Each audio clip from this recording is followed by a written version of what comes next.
กระทรวงแรงงานและสวัสดิการสังคมและองค์การเฟรนช์อินเตอร์เนชั่นแนลจัดกล่องประชุมเผยแพร่โครงการเพื่อนมิตรโครงการช่วยเหลือเด็กข้างถนนและสร้างบุคลากรบริหารโครงการแบบยืนยงในสาธารณรัฐประชาธิปไตยประชาชนลาวให้บรรดาครูร่วมงานรัฐบาลและแขวงที่เกี่ยวข้องกล่องประชุมจัดขึ้นในวันที่ 15 กันยายน 2025 ที่นครหลวงจันทร์โดยการเป็นประธานของท่านนางแก้วจันทวิไส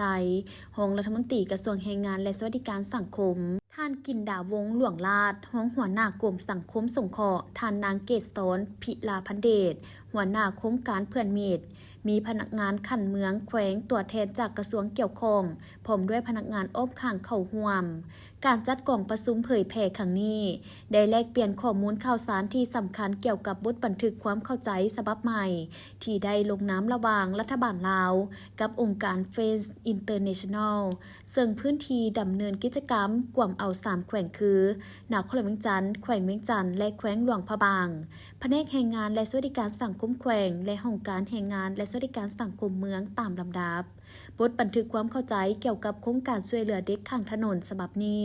ได้ช่วยเสริมความเข้มแข็งให้กับเงื่อนไขต่างๆที่มีอยู่แล้วของโครงการให้แก่ประชาชนอยู่ท้องถิ่นที่ด้อยโอกาสโดยการขยายการบริการที่ประกอบด้วยการฝึกอบรมวิชาชีพปรุงแต่งและบริการอาหารวิชาชีพการซ่อมแปลงรถจักรวิชาชีพตัดเย็บเสริมทักษะด้านกสิกรรมทักษะตัดผมและทักษะด้านการเสริมสวยนอกนี้ยังรวมถึงการขยายการบริการเวียกความปลอดภัยสำหรับเด็กสไตล์เซฟและการปกป้องเด็กรวมทั้งการเปิดโตเวียกงานประสบการณ์ความปลอดภัยสำหรับเด็กให้ภาคส่วนธุรกิจและนักท่องเที่ยวสายเซฟ Experience และการเพิ่มตัวแทนความปลอดภัยเด็กในชุมชนตื่มกระทรวงแรงงานจะร่วมมือกับแขวงและเมืองในการแต่งตั้งคณะกรรมการและผู้ประสานโครงการขันท้องถิ่น